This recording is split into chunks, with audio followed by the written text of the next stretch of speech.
a very overwhelmed Astor Yemaru, whose work we've been looking at this week.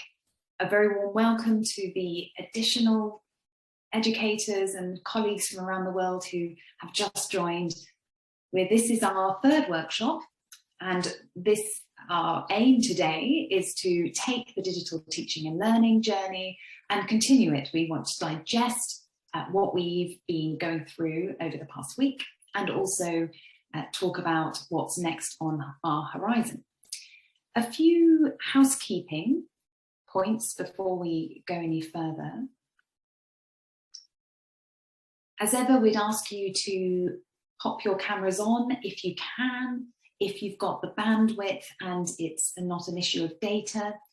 Ask you to keep yourselves muted. We should have everyone muted just to allow for flow and try and limit distractions. Do use the chat function, ask questions throughout, use it really as your space to also share any experiences or reflections in response to what we're looking at today. And also just to encourage you, as ever, when we head towards the breakout rooms, to take the opportunity to put your cameras on, at that point unmute yourselves and meet colleagues and share experiences, both in relation to the activities, exercises that I'm suggesting. And there's also a little bit of flex in those breakout rooms to give you the opportunity to meet one another and introduce yourselves. As we go through, I'll also be asking you to take the opportunity to raise your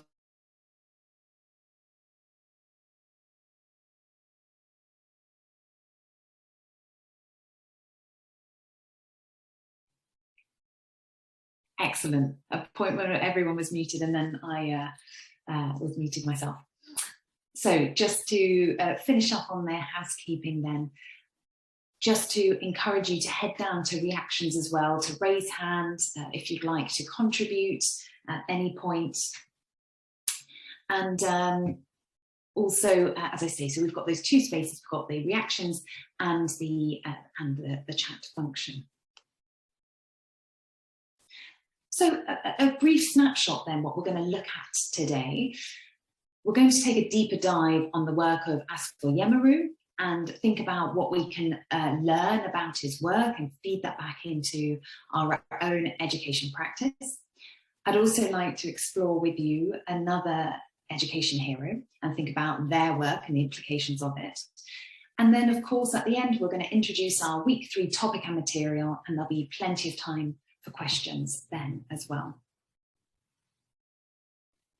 A reminder before we go any further of our method. I set this up in the launch workshop, this reimagining of Bloom's cognitive taxonomy, this critical and creative cycle to really scaffold our thinking and our investigations, going from our individual reflections, thinking of ourselves, connecting it to our experiences, thinking about those critical questions, how we evaluate all the material that we're looking at, with an ultimate aim of thinking about creation, taking decisions that are informed by the evidence that we've achieved through going through that journey. Today, we are also going to think about how we move from the creating to reflect stage again, to really emphasize this idea that this is an ongoing cycle. We don't just go through it once, we'll go through it multiple times in relation to whatever part of our practice we're focusing on. This week in the material, we've been looking quite a lot at those reflect and connect stages, reflecting on what we might think in response to someone else's work, and so that's really the reflection, individual response, but also connected to our own particular contexts. The inspiration that you've been sharing in the forum has been really, really super. So thank you so much for engaging with that call to action and invitation to respond to that reading, that 1970s article. So quite a few years ago now, but giving that early snapshot of Astor Yemaru's work, decades before he was recognized for the Nobel Prize, as we saw from that video just at the beginning.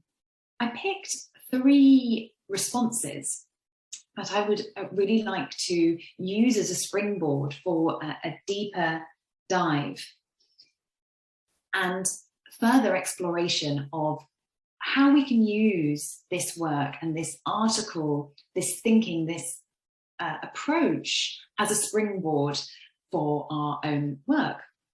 The 3 quotes that I've taken are these. So, number 1, he did not just seek to educate the needy students, but their parents, guardian as well. The second one, he was able to help those suffering the same thing he suffered. He had a better chance at influencing those children because he had suffered the same fate. And the third one, Asfal's belief was that in his own humble way, he could make a positive difference in the lives of the underprivileged children. And this he did. If you'd like to later see other responses and follow that thread, you can head straight to the forum thread through bit.ly/DTL question 2. This just underneath inspiration. For now, what I'd love for us to take the opportunity to do, if I haven't, yes, I've managed to get us to go backwards, which is not the aim. If you forgive me a second, I'll just bring us back. Here we go. It's always good when you're going backwards. Interesting. Okay, if you just bear with me for a second. I've got a very, got a Canva that is got its mind of its own and not letting me progress. Okay, here we go. Here we go. Super. Right, we're back in business. So at this point, what I'd love for us to do is to take those 3 critiques that you offered, those 3 reflections and connections you offered in the forum, and take this as our entrance point, our framing for critiquing your critiques effectively. And this is my question. What do your responses teach us about how we might think about education through the examples of education heroes? So here I'm inviting you to take each of those reflections and effectively think about how you would label it. What does it suggest what we should do? How can we bring it back into our own practice? To facilitate this breakout room, because we've had a few teething issues with trying to share information in the breakout rooms, this is another instance of where a digital tool is all very well and good, but can make things a bit more challenging than if we were in a physical room together. I've put together this Woo Clap open question. So as you go into the breakout room, you will need a little bit of multitasking in terms of navigating to this link, which we'll put in the chat and we'll broadcast once you enter the breakout room. And there you'll find this question and the 3 responses. So at this point, what we'll do, we're a relatively contained number today, so we'll try and split out in, pairs isn't quite going to do it. So 3s, I reckon. If we take us in 3s, then that means hopefully no one will be on their own. And we'll just start setting that up. We'll broadcast this link in the chat, and we'll meet back here, the main stage, in about 15 minutes.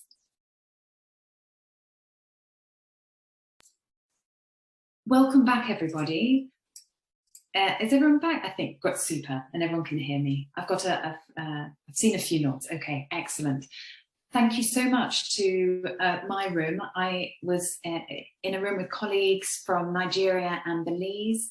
I hope that everyone had the opportunity to share some responses, and I'll look forward to looking at what you might have submitted on Woo Clap, and also a little bit of feedback. It would be great to understand if that was a useful way of accessing the information. We're still looking into the best way of giving you access to the information for the breakout room.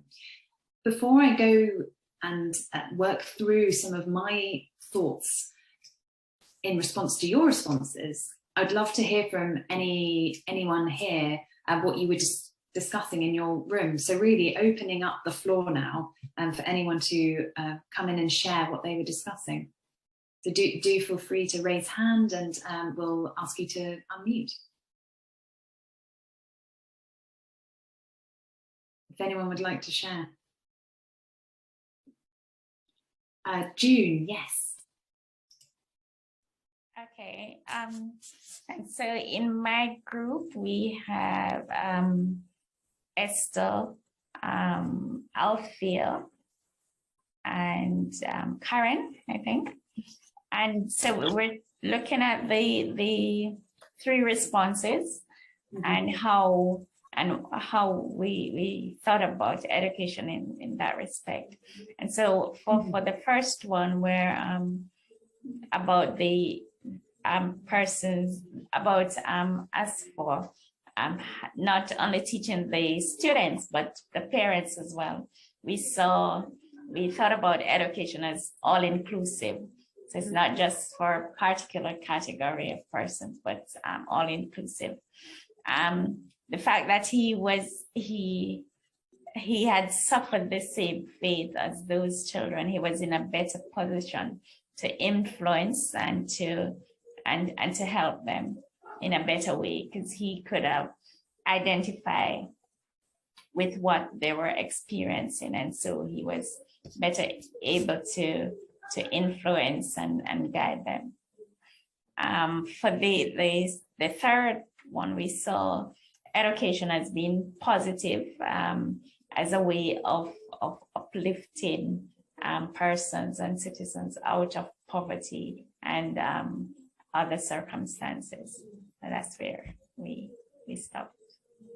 That's superb. Thank you so much. That mirrors really beautifully what we were discussing in our room. I was with Ligioma, Hadi, and Ava, and we were discussing similarly this need to think about the work of education heroes, and indeed, well, actually, Legioma, over to you. Much better that it comes from someone else than myself, but very much thank you, June, for sharing that. That was it, very much resonating with how we were thinking of bigger pictures.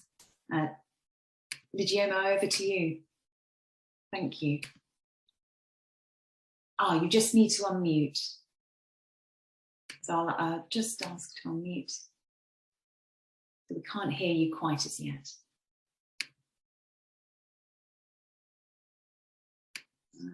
Is it okay? Perfect. That's lovely. I can hear you now. Okay, my name is Joma from Nigeria. You can see from the responses, one, we have to learn that education is very important in life. Yerima, from a poor family, managed to be educated. Therefore, many of us are from poor background at the same time. As we are being educated, we need to pass this information to others. This task. He did not even keep quiet that he's been educated and therefore he wants to be self-centered. No. He made sure that everybody within his community, his country, participated. That is self-determination. He helped them out because he knows that he has suffered, and therefore he doesn't want any of them to suffer. So, as we are doing this program, we need to pass it over to other people, the lecturers, the teachers, the students. Show a light to everybody so that they can learn from what we are learning. We have to enhance their education, enhance their status. If you go to the rural area, you see many people are suffering. Many people have not been educated. We need to try as much as possible to meet those people, as Yerima did, and pass the information to them. Let us be selfless and do this work as it's supposed to, so that our children, our people, will get the benefits of education. This will help our country to improve both educationally and economically, development, and it will be long life learning. Thank you. Thank you so much. I think, again, we're coming to this big picture, aren't we? That we can't be working in our own pockets of knowledge and practice, that we need to think about the urgency of what we've been discussing and what we're going to especially keep exploring with this upcoming 2 weeks of themes and readings. And something else that we were talking in our room, I guess, is this need to feel empowered that we can encourage change from where we are and not waiting for others to change policy and instigate that change. Thank you so much. I will keep that woo clap open so people can continue sharing. And superbly, I've gone backwards yet again.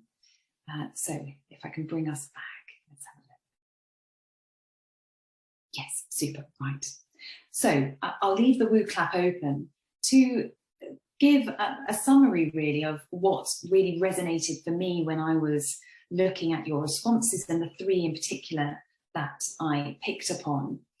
We've already discussed much of this already, but that first response really pushing us to think of education as a whole community initiative. I guess this has really come to light, hasn't it, with COVID, and the need to think about education as an ecosystem, and we need buy-in, to use a bit of a corporate term, from not just teachers and students, but also community leaders. From parents, we need to think about what challenges there are in a home setting. We need to think about education as holistically as possible.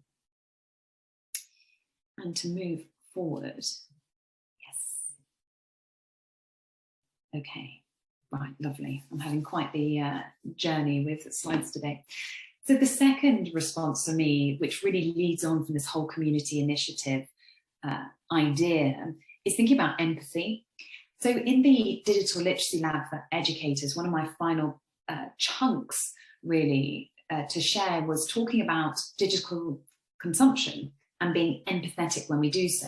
So as we know, you rarely do something in an airlog. And coming back to how we can think about education as a whole community initiative, we need to take the time and space to think about what it's like to be in someone else's shoes, and really think about how we can understand, how we can gain that learning. What are the challenges at home? What are the challenges perhaps within the school itself? And this, I guess we're coming to link back to the EdTech boom topic that we've already been surveying, is that it's about knowing our learners, knowing our community, in EdTech terms, knowing our so-called users. And then the final one then, which was so beautifully commented upon already, and we've already pointed towards this topic, this idea that we can all be change makers, and we don't need to wait for the people at the top of political regimes or organizations to be making the change, and we should feel empowered to do this. So that's just really a snapshot of, here we go, always going backwards. Not sure why we're going backwards today. That was a snapshot of what happens when we can take an education hero, digest what their life's work really indicates to us, and what we can learn from it by critiquing our own critiques. Of course, there were other education heroes, which you kindly shared in the co-creation resource. And before moving on to another hero and to take the opportunity to look at her work, I'd like to stop a moment and take a moment of reflection and bring focus to the heroes that you shared. So we've got about 14 in our gallery through the co-creation resource. And as I click through these, I'll just give you a moment to sort of skim each slide and just get a sense. I'd ask you to have a look at who these people are, and it would be great to reflect on where our education heroes come from. We have Fred Rogers.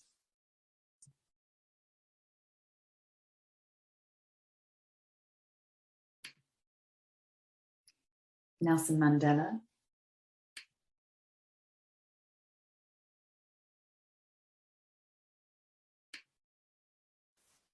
Someone picked up on Asfor Yemaru again.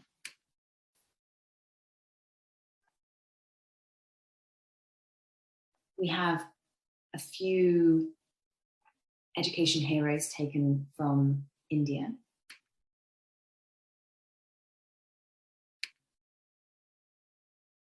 Come back to another. We have Sal Khan, one of my education heroes also.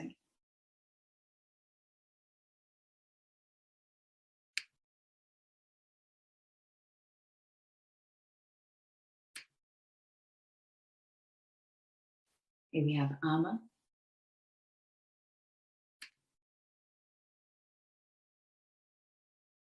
Have someone from the US again, or working in a US context.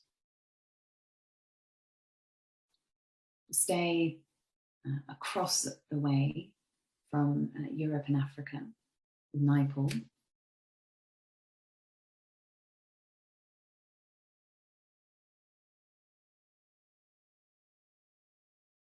We have someone who worked in Africa.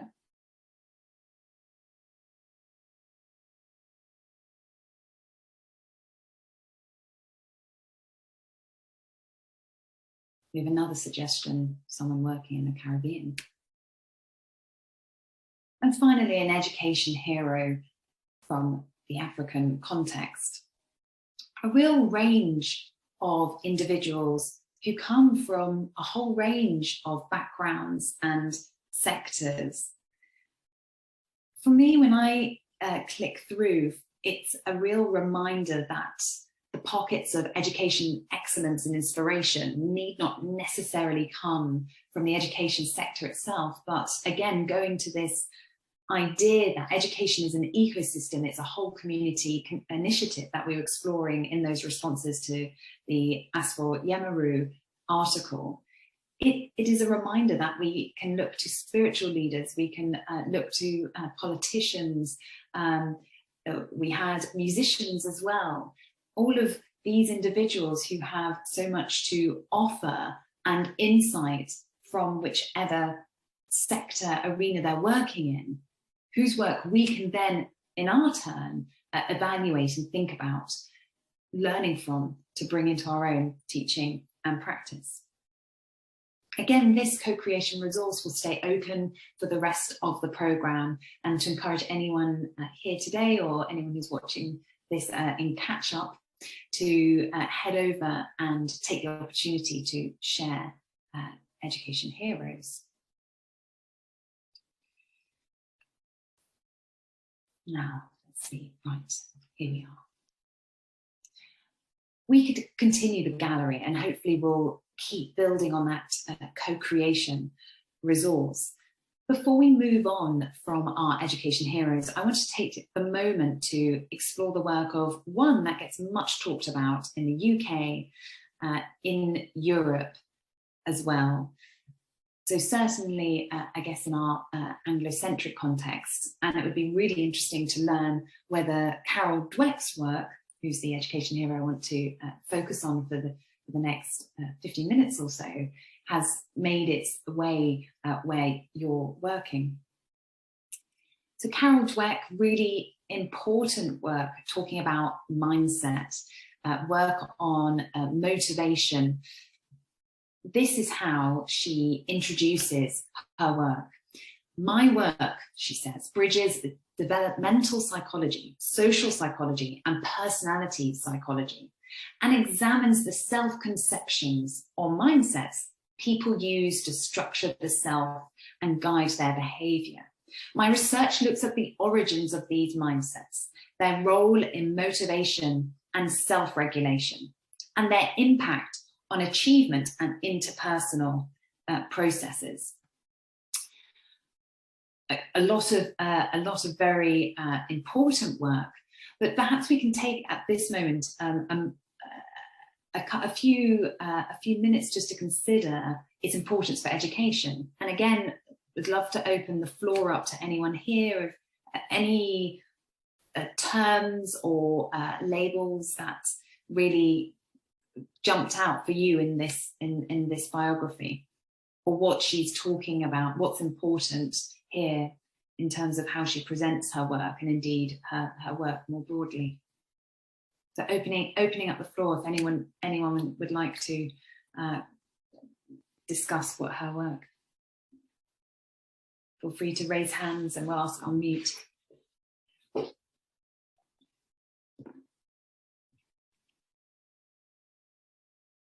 Keeping an eye out. Okay, that moment when you look willingly into the midst of people in a room. Oh, Ashton, thank you. You've come to my rescue. That's lovely. Yeah, please. So I'm very happy that you actually decided to go with this book. Okay. I've found the contents of this book a must read. I've been through it a couple of times. It's an excellent piece of work. It's a bit long, but the message in this book is so important for every educator, to encourage students to move away from this fixed mindset to a growth mindset.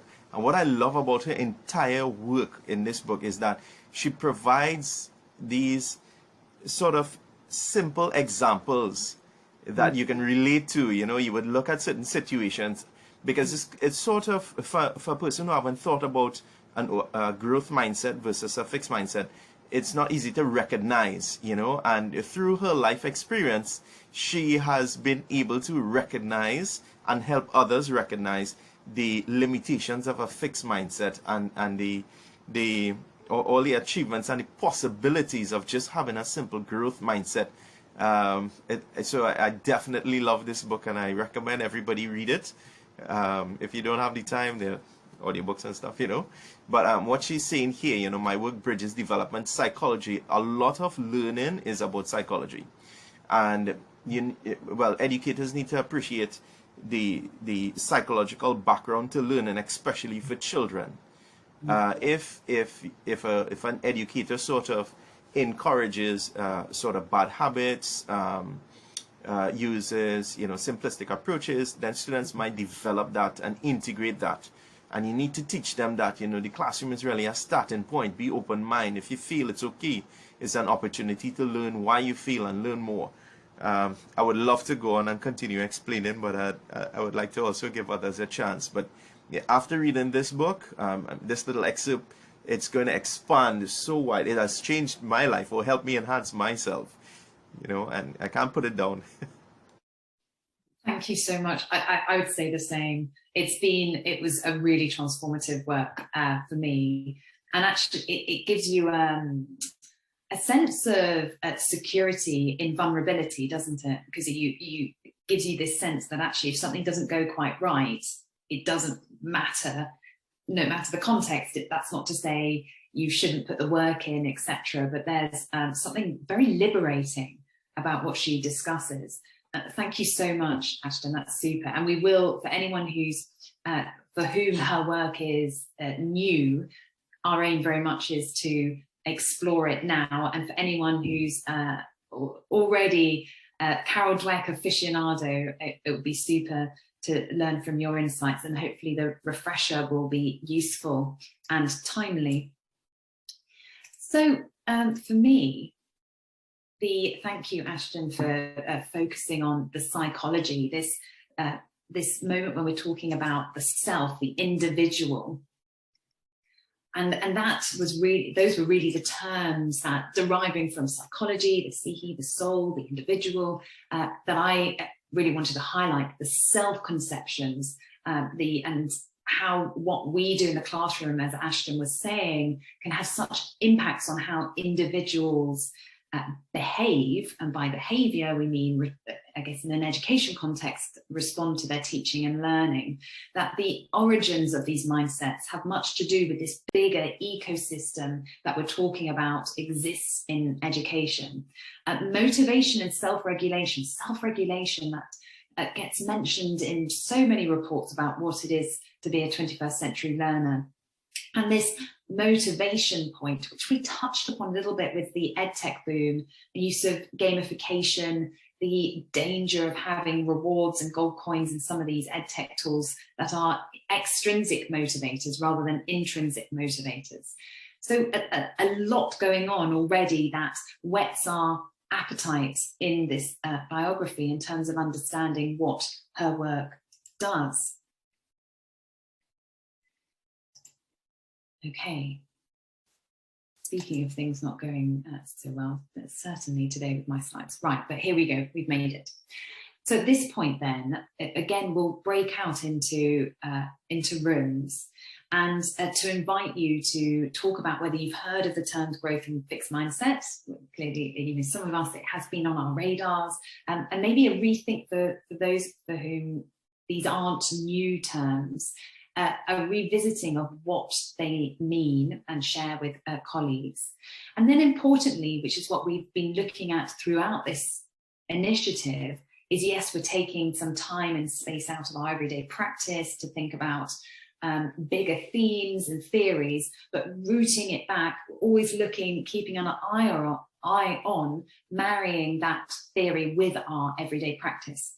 So also to give you the opportunity and invite you to share how you've used these terms in your practice, perhaps you've addressed them up front in your classrooms, and to discuss how they've been helpful. And for anyone for whom these are new, it might be an opportunity to start thinking about how they could be helpful if you're thinking about those topics of self-regulation and motivation. So here we go.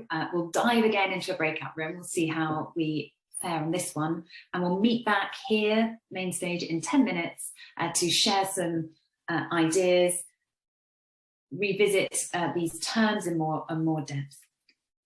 So here we go. Enjoy the breakout rooms, and I really look forward to meeting some of you when I hop in myself, and then to share when we come back. No. I've not, but I'm trying to use my own way of using the way I think a mindset is being used in education. Right. Yes, I've practiced it. I know that when you can change somebody's mindset, maybe when the person wants to do something that is not good, you can change the mindset and do the right thing, and the person will start doing the right thing. Maybe by the time you let the person know the reasons why this thing should not be done. That means in education, maybe you don't want the person to cheat. Maybe by the time you tell him or her the reasons why he or she should not cheat in the exam, you have changed the person's mindset. And the person now will say, okay, let me go and read and prepare for this exam, because we have told him the implications of cheating. So that's what I did. I've been using mindset in education, even in the little children. Yes, we can teach them when they are when they were maybe especially because in the nursery school, if they are crying, maybe looking for their parents, you can change their mindset. Maybe when you bring their fellow children or bring some Legos or maybe things that they used to play, then they'll forget about their children, their parents. You have changed their mindset that every time they're looking for parents, mommy and dad. But now with all the learning materials, you have changed their mindset. And now they have when the mother comes or the parents come, they'll just ignore them and start playing. So I feel mindset, you can use it in any place in education, depending on what you want. That's super. Thank you so much. No, thank you so much for sharing. We've gradually got everyone joining us back here. I think yes, I think we've got everyone back on the main stage. I hope that was relatively seamless coming in and out of the breakout rooms. It would be super to hear what was going on. I've just caught up with Lydioma, and we were talking about change and how we can instigate change. And Hadi, Ava and I were talking, very sort of broad brush about what do we mean by mindset. So this approach and how we can affect a change, and talking about the processes and the systems for that. And I think that's where Carol Dweck's work is so important, because she gives that tangible advice, really, doesn't, or at least an indication of how we can move from thinking about one way in which we do something and another way. Ava was also sharing from the Belize context about the creating the space for metacognition, knowing about knowing, when undertaking an activity, a project, or we were talking about even after an assessment, and then taking a step back and thinking about, okay, how did I do this? What worked and what didn't work? I'd love to hear what else was discussed in the other room. So again, opening up the floor for anyone who'd like to share what was discussed in your rooms.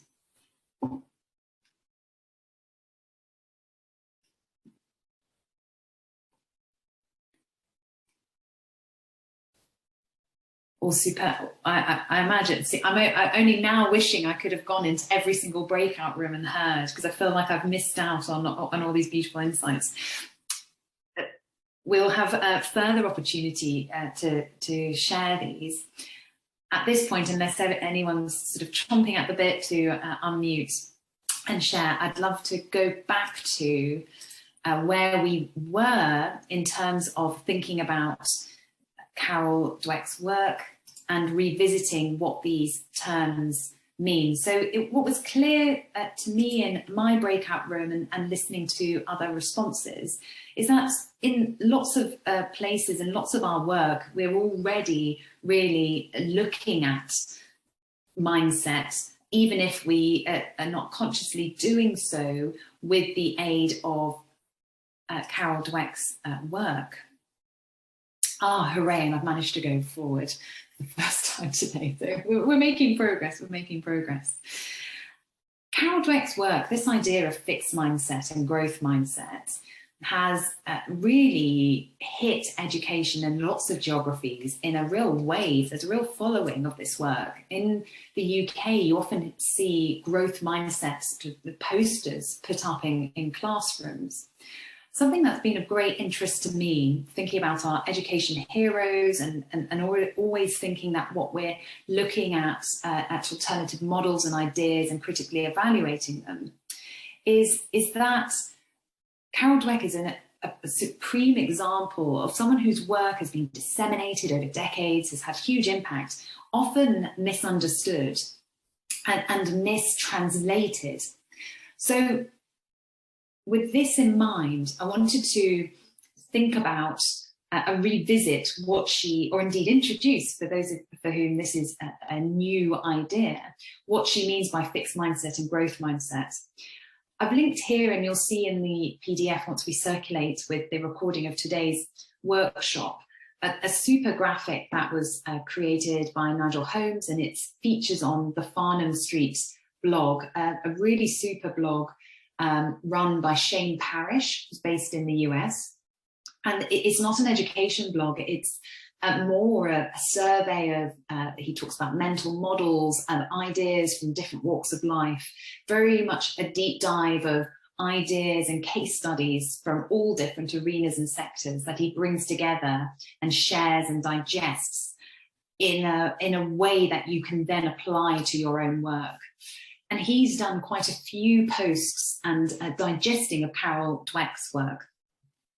So here, if we start on the left-hand side, this fixed mindset. So what is it? We were talking about mindset as an approach. And when something's fixed, it's this idea that our starting point is that intelligence is static, which we tend to promulgate, don't we, in education? We favor IQ tests. We often label ourselves and students very early doors as either bright students or students that need more help. And somehow those labels stay with us throughout our education careers and can be really damaging.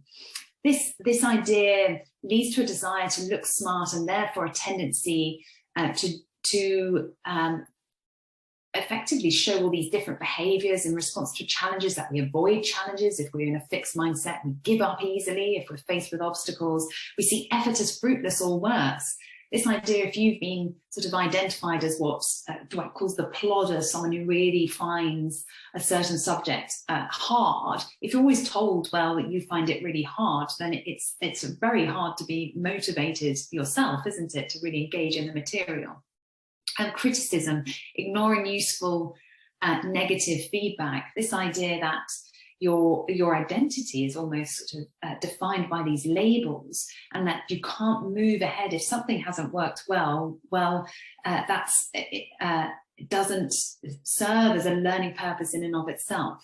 And the success of others feeling threatened rather than invigorated by others' success, which is what we've looked to do with this theme of education heroes. And the result, this idea that those who are in a fixed mindset might plateau early. They feel that there's only so much that they can achieve, and they achieve less than their full potential because they think that there's a real ceiling. And it's very deterministic, this idea that we don't have any agency in affecting change. So different to the growth mindsets, beautifully sort of presented here visually in terms of this, the expanding green as we go down from this, this idea starting within our own minds of how we approach learning. This idea that intelligence can be developed. So this is far away from this idea of having labels, that in response to challenges, we endure them and indeed excite in them, that it's an opportunity to learn. That obstacles, that we keep going and see obstacles as a learning process. Effort, that this is a way of path to mastery, of really embedding expertise. That criticism is an opportunity to learn, that success of others, opportunities to learn, and we can find lessons and inspiration in the success of others. So in lots of ways, what we've been doing with Education Heroes is practicing a growth mindset. And also with the first readings, the EdTech Boom, that blog from Audrey Watters, similarly, a growth mindset, okay, some successes, but also looking at the critiques and how we can learn from them.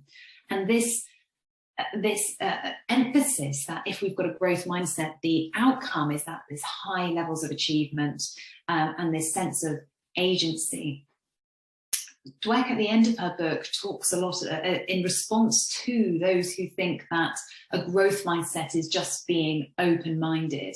And as this visual starts to indicate, and I think summarizes really nicely, is that there is a process to go through, and it's also an iterative process. We need to come back to it again and again, which is what we've also been exploring with that critical and creative cycle. So much more we can say about Dweck's work. And now I've come out straight to the blog, which is not what I wanted to do. Instead, I wanted to go forward. Danger of hyperlinks here. So just as my slides decide to help me out and go forward, a huge amount to learn from Dweck's work. She's still very active in her field, and her book has gone through multiple editions and has actually enjoyed a recent edition. It's very widely available, and as Ashton was also sharing, it's a work that's definitely worth spending a bit of time getting more acquainted with. Right, here we go. Let's come forward. Carol Dweck works in cognitive psychology, and her work is really just one piece of the puzzle of this nascent field, which is the learning sciences. A really great visual from McGraw-Hill, an education publisher, to give a snapshot of what we mean by the learning sciences. All of these disciplines that are looking to provide and search for evidence that we can then bring to practice of how we best teach and learn and design appropriately teaching and learning processes. We've already discussed what the outcomes of this are, what we gain from looking at education heroes. We've talked a little bit about the tangible outcomes of looking at Dweck's work, for example. But of course, this all feeds into a much bigger picture. And we were talking about those big pictures already in response to those breakout room questions. And this bigger picture is, of course, our Sustainable Development Goals, and more specifically, our Sustainable Development Goal number 4, quality education for all. Reams and reams that have been written about this. In some, I think what we've uncovered and started to unpick more today is thinking about what quality education actually means and who are the individuals who are empowering us with the tools and the knowledge and the understanding to bring about that ambition, to step closer to that ambition of quality education for all. And this is really what pulls us into our 3rd week, which is Learning Revisited. Bit of a convergence here, really, of the themes that we've had to date with EdTech World and our education heroes. I've got 2 of my current education heroes showcased in these 2 readings. One is this documentary. It's about 30 minutes, Olive Shewe, that he recorded with the input of Professor Barbara Oakley, a superb practitioner. She's actually an engineer, but she also works in the field of learning sciences with her co-investigators. Have done some superb initiatives of MOOCs and books and talks, well worth a Google and a dive, but a snapshot of their work. And here again, thinking about our critical and creative cycle, looking at the connect and critique stages to flag for if anyone who's looking to move as quickly as we can from the theory to the practice. This is a very practical week topic. And what's superb about this documentary, in a snapshot, taking a very tangible activity and ambition of learning a language in a month, talking through the techniques, why they work, why they're useful, what works and what doesn't work. Paired that with a snapshot of what it looks like to learn later in life. I won't say any more about this now. We will publish all of this later today, and there will be an introduction to the reading, but I really look forward to reading and engaging with your responses to those 2 pieces.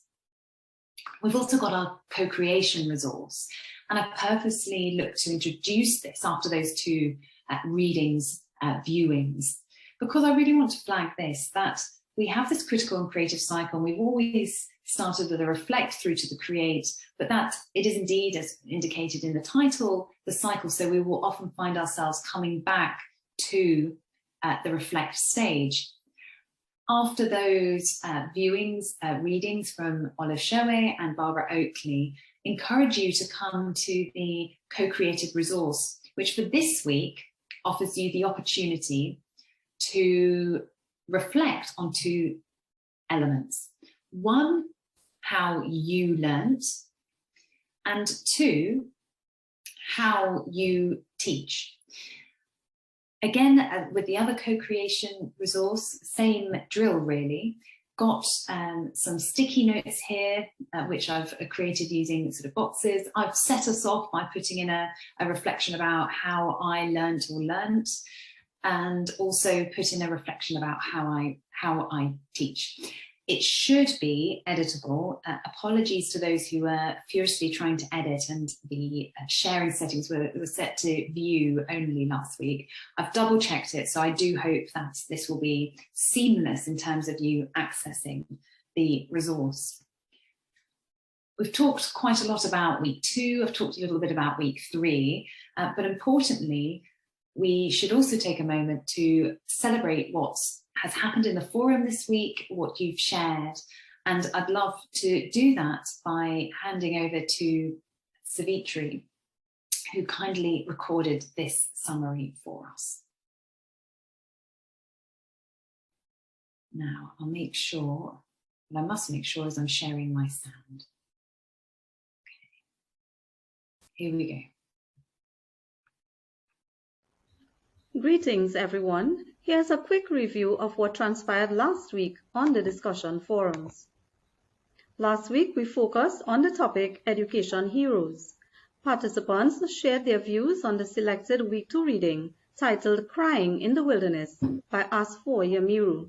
Many of you were indeed inspired by his work and his selfless diligence to use education to help those who truly need it. One participant reflected that teaching is a work of heart, while another was inspired by Yamiru's devotion, commitment, perseverance, humility, and love. He heard those crying in the wilderness, and with great tenacity, grit, and willpower, he did his best to help them and to make a great change in the field of education. Some inspiring quotes we observed in the forums as well, shared by participants. By Nelson Mandela, education is the most powerful weapon by which you can change the world. Another by Herbert Spencer, the great aim of education is not knowledge but action. Education is for improving the lives of others and for leaving your community and world better than you found it, by Marian Wright Edelman. A co-creation resource reminder, kindly continue to share your education heroes with us. Who are they? How have they inspired you? We received some really interesting ones thus far. The link to this wonderful resource can be found under the content for week 2. Do remember to duplicate the slide before you begin typing. Under the general discussion forum, some of these came up. Online teaching versus motivation. Attractive lessons to keep learners interested and engaged. Remember to praise and encourage. Use games, interactive worksheets. These were some of the comments made by you, the participants. Online teaching versus leaders. All about enabling a positive school culture and environment. Our school leaders should have a positive mindset, though vision for change is sometimes hindered by government policies and decisions. Online teaching versus social justice. Is DTL reaching every child, or is the digital teaching and learning actually contributing to the digital divide? Being a 21st century educator. It's all about being an agent of change, being innovative, stimulating, motivating, need for learner-centered delivery. Some challenges that were raised in the forums. Increased health risks associated with online learning for both teachers as well as learners due to the amount of time spent online. There is a definite need for more training for educators. Not everyone is tech savvy. Cybersecurity needs to be paid more attention to so as to ensure a safe and secured online learning space. Some points to note: the start of course reflection. This is a requirement for certification and should be attended to in about 200 words. We had to send out emails for some participants who wrote quite a little bit, and so we requested that you resubmit the start of course reflection. Forum post. As we head into week 3, we look forward to a lot more discussions in the forums as we look at the topic learning revisited. We want to encourage you to keep the discussions flowing in the forums by commenting on each other's posts. We have noticed a number of one-worded responses. Feel free to ask pertinent questions of other participants. Feel free to raise issues as they relate to digital teaching and learning. You can raise them under the general discussions as well as lectures and assignments. Be sure to post under the pinned reading for each week. As you navigate through week 3, we wish you continued success in this course. Thank you. Thank you, Savitri. I'm just reflecting on some of the points that Savitri highlighted from the forum, and that issue of praise actually is a really interesting one that jumped out to me, given we've just revisited Carol Dweck's work, something that she discusses of when and where and how you should administer praise. If I may just sow the seed with whetting your appetite on that, conscious of time and also creating space for questions. Before we move to questions and we start to wrap up, to give the floor again to you, and this quote taken out of a forum post that really resonated with me and I wanted to share here, and it's this: teaching is a work of heart. Teaching is a vocation. It is more than just a profession. It is a calling to serve others. I think we are all signed up to this, given that we're here present today, or indeed in the forum, and very much with that growth mindset approach that we're looking to others to do what we can to bring that sustainable development goal to fruition. I'm really excited about what we can achieve in the remaining couple of weeks left to us. And thank you so much again for joining and for being generous with your contributions and reflections. So without further ado then, open up the floor to any questions or comments on today's material. We'll stick around for the next 10 minutes or so. So do invite you to share or ask away. Thank you so much again for joining today.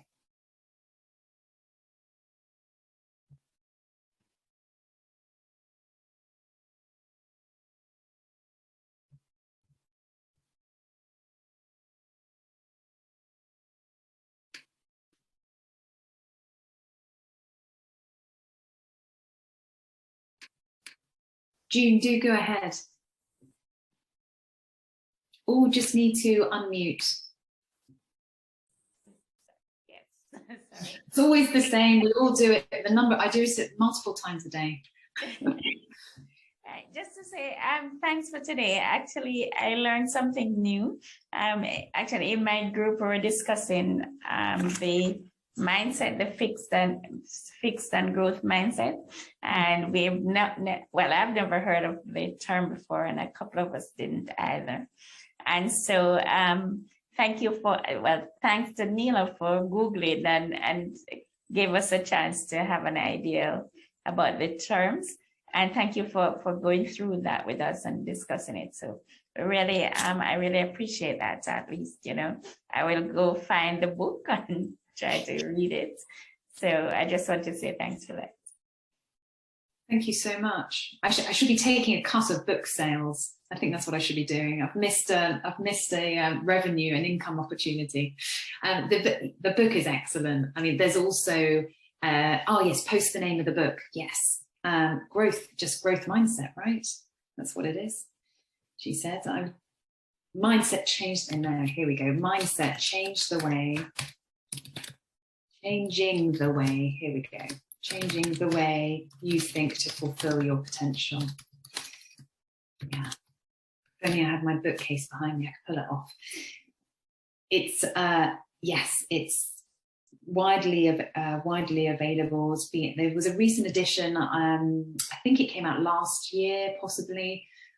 Also, there's a lot of information. I should actually sort of a bit of a flag, really. There's so much information about it online. There's a danger that the summaries are not accurate. The link, the Farnham Street blog, I'll post it here. Let me just navigate to it. Really excellent. Shane Parrish, very authoritative source, and all of his summaries and snapshots I really do tend to follow. So just a word of warning, if you're not looking to buy the book, just be careful about who you look to for your summaries.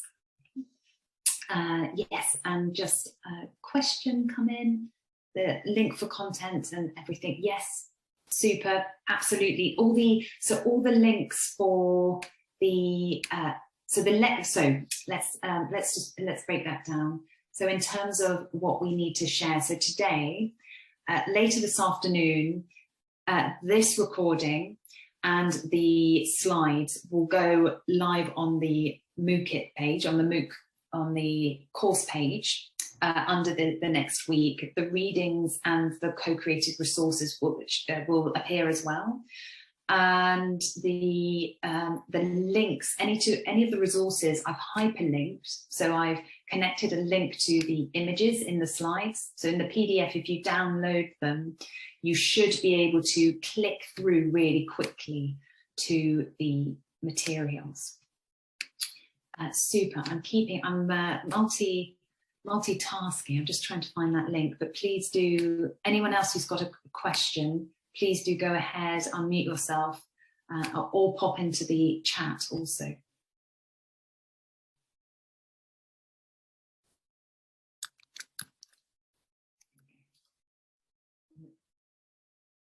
Here we go. Everyone. In the meantime, I've managed to find that link. So it's the Farnham Street blog. And I'm looking out if there's anything else I can. Can't see any raised hands. Obviously, the opportunity to check in with any of the material, ask questions on the content, any technical concerns, please make use of the course email address. You can reach out to us on the Hangout, and the forum is there.